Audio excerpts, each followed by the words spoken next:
হেমন্ত মুখোপাধ্যায় এবং মান্না দে সঙ্গীতের দুই কিংবদন্তি শুধু তাদের গান দিয়ে নয়, বরং একে অপরের সঙ্গে তাদের মজার সম্পর্ক নিয়েও বরাবর আলোচনার সৃষ্টি করেছেন। তাদের মধ্যে এক গভীর বন্ধুত্ব, কিন্তু সেই বন্ধুত্বে কিছু হাস্যকর ঘটনাও ছিল। হেমন্তবাবু প্রচুর সিগারেট খেতেন। শোনা যায় তিনি চেন স্মোকার ছিলেন। বহুবার তাকে এই নিয়ে বকা খেতে হয়েছে, বিরাগভাজন হতে হয়েছে তার কাছের মানুষজনের কাছে। সন্ধ্যা মুখোপাধ্যায় তো এই নিয়ে রীতিমতো শাসন করতেন হেমন্তবাবুকে। হয়তো কোনোদিন একটু কমালেন, কিন্তু পরদিনই আবার সেই ব্যাক টু ব্যাক ধূম্রপান। একবার তো বলেই দিয়েছিলেন, হেমন্তদা, সিগারেট খাওয়া না কমালে আপনার সঙ্গে আর কথাই বলবো না। হেমন্তবাবু মুচকি হেসে উত্তর দিয়েছিলেন, আরে এটাই তো সব। যেমন গাছের গোড়ায় জল না দিলে গাছ বাঁচে না, ঠিক তেমনি বুদ্ধির গোড়ায় একটু ধোঁয়া না দিলে মাথা থেকে কিচ্ছু বেরোবে না। আর তাছাড়া সিগারেট না খেলে গলার গ্রেনটা ভালো আসে না, গলা পরিষ্কার হয় না। ওসব তুই বুঝবি না। ঠিক একইভাবে প্রতিমা বন্দ্যোপাধ্যায়ও বহুবার হেমন্তবাবুকে বুঝিয়েছেন সিগারেট না খেতে, কিন্তু কে শোনে কার কথা। একদিন হেমন্ত মুখোপাধ্যায় রেকর্ডিং সেরে তড়িঘড়ি পাশের রুমে গিয়ে তার সাদা ধপধপে শার্টের পকেট থেকে সিগারেটের প্যাকেটটা বের করে সবে ধরাতে যাবেন, এমন সময় দেখেন মান্নাবাবু লাইটার হাতে দাঁড়িয়ে। তিনিই ধরিয়ে দিলেন সিগারেটটা, দিয়েই জ্ঞান দিতে শুরু করলেন, এত খাবেন না, একটু কমান। হেমন্তবাবু মুখে কিছু বললেন না।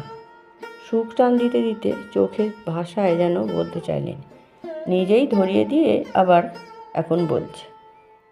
বয়সকালে কেউ এই ধরনের কথা বললেই হেমন্তবাবু বলতেন, আমার যা পাওয়ার ছিল তার চেয়ে অনেক বেশি গুণ পেয়েছি। দর্শকরা দুহাত উজাড় করে দিয়েছেন, সব পাওয়া হয়ে গেছে। জীবনের প্রতি আর কোনো আক্ষেপ অভিযোগ কিছুই নেই আমার। এবার ভালোয় ভালোয় পরপারে যেতে পারলেই হলো। শুনে অনেকেই রাগ করতেন, কষ্ট পেতেন, কিন্তু পর মুহূর্তেই ঠাট্টা তামাশার মোড়কে এমনভাবে পরিবেশটা হালকা করে তুলতেন যে সবাই সব ভুলে মেতে উঠত। মানুষটাই যে এমন ম্যাজিক্যাল ছিলেন।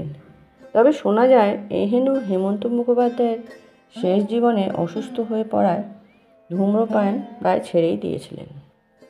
সাংবাদিক সুমন গুপ্ত হেমন্ত মুখোপাধ্যায়ের স্মৃতিচারণ করতে গিয়ে বললেন, 5, 6 ও 7-এর দশকের কিছুটা সময় মুম্বাইতে হেমন্ত মুখোপাধ্যায়ের জনপ্রিয়তা ছিল দেখার মতো।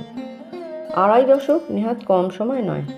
কাজের সূত্রে নয়, হেমন্তদার ভালোবাসার বন্ধনে বাঁধা পড়েন প্রযোজক পরিচালক থেকে শুরু করে সুরকার, গীতিকার, গায়ক, গায়িকা, অভিনেতা, অভিনেত্রী অনেকেই। তাঁর পশ্চিমখাড়ের গীতাঞ্জলি বাড়িটি ছিল হিন্দি ছবির বড় বড় সেলিব্রিটির আড্ডার জায়গা। অশোক কুমার, শচীন দেববর্মন, ঋষিকেশ মুখোপাধ্যায়, গুরু দত্ত, গুলজার, প্রদীপ কুমার, সলিল চৌধুরী, ওয়াহিদা রহমান, বিশ্বজিৎ, শক্তি সামন্ত, শাকিল বাদায়নি, কাইফি আজমি সহ অনেকেরই নিত্য যাতায়াত ছিল এই বাড়িতে। কুড়মুড়া, অর্থাৎ মুড়ির মারাঠি নাম কুড়মুড়া। কুড়মুড়া ও চানাচুর, তারপর গরমাগরম চা সহযোগে জমে উঠত সেলিব্রিটিদের আড্ডা। বলা বাহুল্য, আড্ডার মধ্যমণি ছিলেন হেমন্ত কুমার। আসলে তার সহজ সরল জীবনের আকর্ষণ ছিল সর্বব্যাপী। আর শুধু সেলিব্রিটি নন, সাধারণ ছাপোষা মানুষেরাও ধরাছোঁয়ার মধ্যে ছিলেন হেমন্ত মুখোপাধ্যায়। একবার তাঁর সামনে গিয়ে দাঁড়ালেই হলো, কিছু না কিছু সাহায্য করতেন। একবার মুম্বাইতে হেমন্তদাকে নিয়ে গুলজারের সঙ্গে আমার কথা হয়েছিল। দেখলাম হেমন্তদার প্রতি প্রচণ্ড শ্রদ্ধা ওর। গুলজার ভালো বাংলা বলেন। 1961 সালে মুক্তি পায় হিন্দি কাবুলিওয়ালা ছবির সঙ্গীত পরিচালক ছিলেন সলিল চৌধুরী। গঙ্গা আয়ে কাহা সে গানটির গীতিকার ছিলেন গুলজার, গেয়েছিলেন হেমন্ত মুখোপাধ্যায়। এই গানের রেকর্ডিং নিয়েই একটা ঘটনার কথা উল্লেখ করলেন গুলজার। হেমন্ত কুমার তখন আমাদের আইডল। তিনি আমার লেখা গান গাইবেন একথা ভাবতেই খুব ভালো লাগছিল। আমিও রেকর্ডিংয়ে উপস্থিত। হেমন্ত এলেন, সলিলদার সঙ্গে গান নিয়ে কিছু আলোচনা করতে দেখলাম। ইতিমধ্যে একটা সিগারেটও ধরালেন হেমন্তদা। গান গাইবার আগে কেউ সিগারেট খাচ্ছেন এরকম দৃশ্য এর আগে দেখিনি। গলা খারাপ হয়ে যাওয়ার ভয় সাধারণত গায়ক সিগারেট খান না, তাও কি না একেবারে রেকর্ডিং রুমে। হেমন্তদাকে বললাম, আপনি রেকর্ডিংয়ের পূর্ব মুহূর্তেও সিগারেট খাচ্ছিলেন দেখে আমি একটু অবাকই হয়ে গিয়েছিলাম। হেমন্তদা আমার কথা শুনে একটু হেসে বললেন, সিগারেট না খেলে আমার গলা খোলে না, তাই একটু ধূমপান করে নিচ্ছিলাম। গুলজার তখন পেইং গেস্ট হিসেবে এক জায়গায় থাকেন।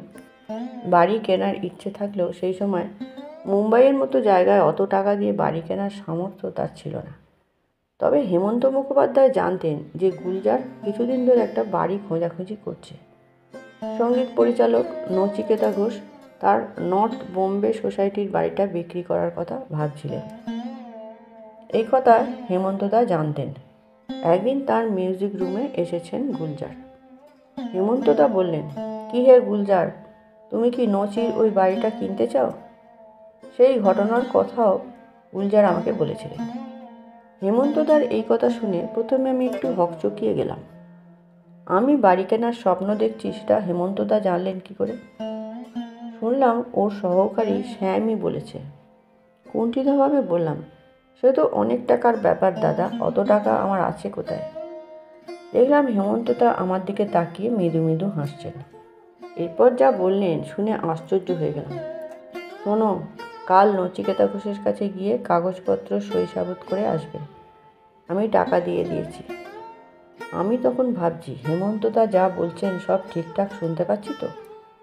কিছু বলার আগেই হেমন্তদা বললেন, লজ্জা পাওয়া কিছু নেই, টাকাটা তোমাকে ধার হিসেবেই না হয় দিলুম, মাসে মাসে তোমার রোজগার থেকে কেটে নেব। সেই মুহূর্তে ভাবছিলাম, এমন মানুষও আছেন। হেমন্তদার স্নেহ ভালোবাসার এই ঋণ কোনোদিন শোধ করতে পারিনি। আমার প্রথম বাড়ি তিনিই কিনে দিয়েছিলেন। ধন্যবাদ।